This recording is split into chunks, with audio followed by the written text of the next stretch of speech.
안녕하세요. 안양시 중학생 기자단 신혜진입니다. 지금부터 중학생이 읽으면 좋을 책을 소개해 드리도록 하겠습니다. 책 제목은 1984년입니다. 책 1984는 작가 조지 오웰이 적은 디스토피아 소설입니다. 빅 브라더라는 인물이 독재하는 세상을 배경으로 한 이 소설은 주인공 윈스턴이 독재로부터 벗어나기 위해 고군분투하는 모습을 통해 과연 진짜 완벽한 세상은 존재할까라는 의문을 독자에게 던집니다. 청소년기는 성인이 되기 전 자신만이 자아와 가치를 확립하고 미래에 어떻게 살 것인지 고민하며 또 자신을 고찰하는 시기입니다. 이런 청소년들이 이 1984를 읽으면 자유란 무엇이고 정의란 무엇인지 또 앞으로 우리 세상을 미래에 어떻게 만들 것인지 생각해 볼 수 있을 것이기 때문에 이 책을 추천합니다. 안녕하세요. 안양시 중학생 기자단 이서은입니다. 중학생이 읽으면 좋을 책을 소개합니다. 제가 소개할 푸른 늑대의 파수꾼이라는 이 책은 김은지 작가님이 쓴 장편 소설입니다.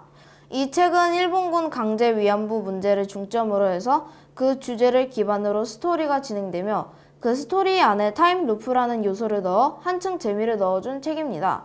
주요 등장인물 중 현수인이라는 이름의 할머니는 과거 위안부로 끌려갔던 일 이후 누워서 지내며 그 위안부의 기억에 대한 트라우마가 계속 생각나서 고통스러운 나날을 보내던 캐릭터입니다. 그런 할머니를 보며 호기심을 풀었던 오햇귀라는 또 다른 캐릭터는 우연히 거꾸로 감기는 시계를 발견하며 그 시계로 1940년으로 루프를 하게 되고 그곳에서 햇귀라는 소녀 시절의 수인과 그 수인이 식모로 일하는 집의 딸 하루코를 만나고 곧 수인에게 악몽 같은 일이 닥칠 것을 알게 됩니다. 이 책은 초등학생부터 고등학생까지의 모든 학생들에게 추천드리고 싶습니다. 그 이유는 앞에서도 언급했다시피 일제강점기를 다룬 내용이기 때문이기에 청소년들이 한 번쯤은 읽어보셨으면 좋겠습니다. 마지막으로 책은 생각의 영역을 확장하고 어떤 문제에 대하여 깊이 고민할 수 있게 해줍니다. 이상입니다. 안녕하세요. 안양시 중학생 기자단 문하연입니다. 제가 소개해드릴 책은 산책을 듣는 시간이라는 책입니다. 여러분들은 주위에서 장애인을 보신 적 있으신가요? 장애인을 마주치면 어떤 기분이 드시나요? 힘들겠다, 안타깝다, 불편하겠다? 이러한 고정관념을 가지고 계시진 않으신가요? 정은 작가님의 산책을 듣는 시간은 청각장애인 수지의 이야기입니다. 수지는 인공화학 수술로 인해 고통을 겪습니다. 내내 조용하고 고요했던 수지의 세계와 다르게 시끄러워서 혼란에 빠졌습니다. 그렇지만 시각장애인 친구 한민 덕분에 수지가 점차 조금씩 수지만의 삶을 만들어 나가게 됩니다. 이 책에서는 장애를 하나의 장점으로 봐줄 수 없느냐는 구절이 나옵니다. 이 구절에서 장애인은 동정을 받아야 할 대상이 아닌 단지 사람이라는 것을 깨닫게 됩니다. 우리에게 장애인에 대한 편견을 버리고 깨달음을 주는 이 책을 꼭 읽어보시길 추천합니다. 감사합니다. 안녕하십니까. 안양시 중학생 기자단 박보영입니다. 올해는 가을이 유독 추운데요. 그런 여러분의 가을 겨울을 따뜻하게 만들어드릴 책 달러구두 꿈 백화점을 추천해드리고자 합니다. 달러구두 꿈 백화점의 이야기는 주인공인 페니가 잠든 사람들을 위해 꿈을 파는 달러구두 꿈 백화점에 입사하게 되면서 시작됩니다. 백화점의 1층 프런트를 맡게 된 페니는 꿈을 사러 온 손님들에게 다양한 꿈을 추천해주고 그들이 현실 세계에서 받은 상처를 꿈을 통해 치유할 수 있도록 해줌으로써 점점 백화점의 일원으로서 거듭나게 되는데요. 이 책은 꿈이라는 생소한 주제를 중심으로 꿈을 사러 온 손님, 꿈을 파는 가게, 그리고 꿈을 제작하는 감독들과 같은 구체적인 세계관을 만들었다는 점에서 관심을 이끌고 있습니다. 하지만 한번 읽기 시작하면 그 이야기 속에 담긴 솔직하고 담백한 매력에 빠져들게 되는데요. 이 책은 잠든 후 꾸는 꿈이 진정한 나의 휴식처가 되는 요즘, 그 짧은 순간을 아름답고 소중한 순간으로 만들어주고 있습니다. 그 무엇에도 마음을 주기 힘들거나 어려운 시절이 있을 때 이 책을 한번 읽어보길 추천합니다. 이상 박보경 기자였습니다. 안녕하십니까. 안양시 중학생 기자단 비산중학교 박재현입니다. 오늘은 중학생이 읽으면 좋을 책 미인의 법칙에 대해 소개해드리려고 합니다. 미인의 법칙은 나유나 작가의 소설로 이름과 어울리지 않는 외모를 가진 18살 박미인의 이야기를 담고 있습니다. 미인은 자신과 달리 외모와 이름이 완벽하게 일치하는 정하얀을 부러워합니다. 성형을 위해 아르바이트를 하던 주인공은 미인의 법칙이라는 카페에서 사장 백류담과 그의 남동생 백록담을 만나면서 진정한 미인에 대해 깨닫게 됩니다. 많은 사람들은 자신의 외모에 콤플렉스를 가지고 있습니다. 특히 10대 학생들은 더욱 그렇습니다. 저는 외모에 자신감이 없고 미인이 되고 싶은 친구들에게 이 책을 추천합니다. 그 이유는 따뜻한 마음을 가진 사람이 진정한 미인이라는 것을 깨달을 수 있고 성장하며 위로받을 수 있기 때문입니다. 책 속에서 미인의 법칙 카페의 사장 백유담은 주인공 미인이에게 이렇게 말합니다. 눈앞에 있는 건 너야. 너의 인생을 살아가면 돼. 모든 학생들이 자신의 외모에 좌절하지 않고 진정한 미인이 되는 법을 배울 수 있길 바랍니다. 이상 박재영 기자였습니다. 안녕하십니까. 안양시 중학생 기자단 최지윤입니다. 제가 소개하는 꿈을 지키는 카메라라는 책은 김중미 작가의 단편 소설으로 이 책에는 재건축의 불평등성에 대해 말하고 있습니다. 이 책의 주인공인 아람이는 반에서 유일하게 보충 수업의 불평등성에 대해 이야기하였고 선생님에게 당당히 자신의 의견을 표현하였습니다.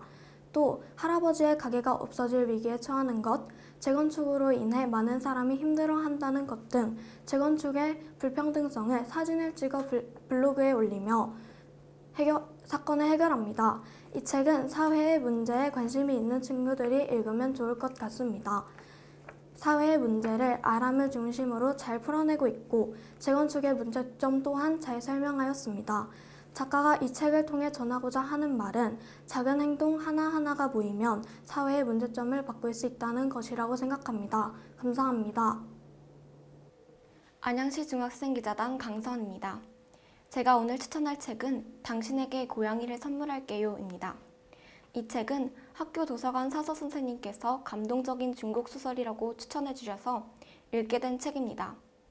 이 책은 작가 다빙이 실화를 바탕으로 만든 당신에게 고양이를 선물할게요, 이별 마일리지, 아미타불 뽀뽀뽀, 나의 깡패 같은 애인, 어느 가수의 연애 편지, 검은 하늘의 6가지 이야기로 구성된 책입니다.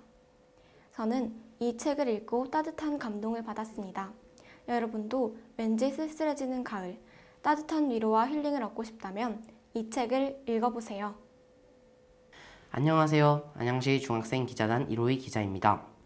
본 기자가 소개할 책은 위험한 과학책입니다.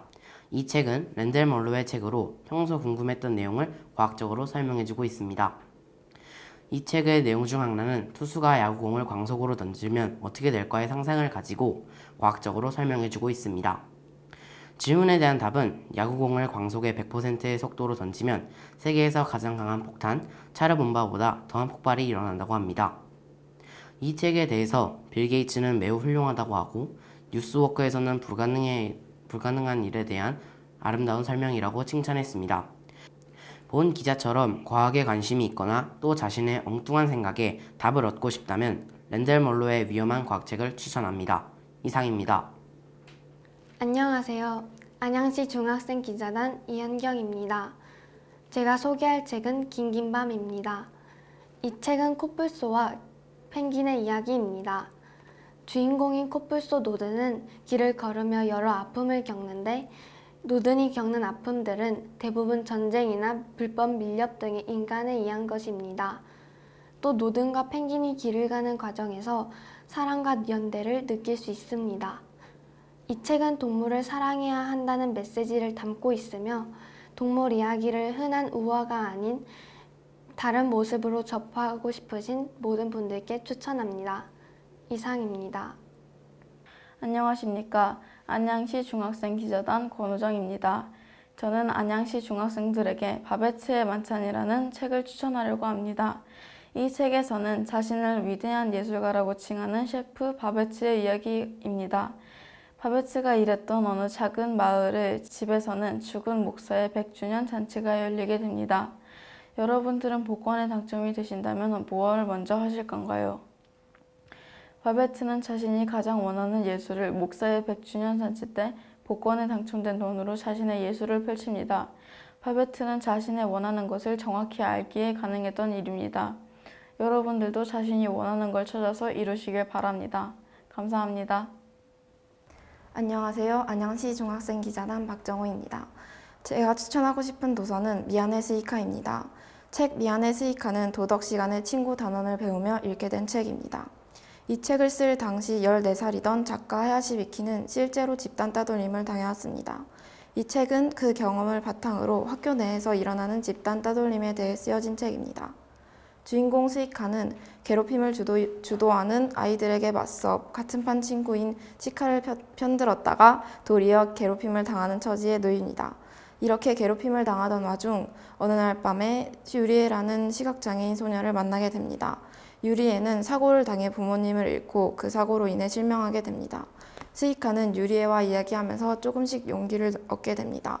그러나 결국 점점 심해지는 요코의 괴롭힘을 참다 못한 스이카는 창밖으로 뛰어내리고 맙니다. 그 후 스이카가 유체 이탈을 하며 자신을 걱정해주는 사람들을 보고 자신의 행동을 후회하지만 죽게 됩니다.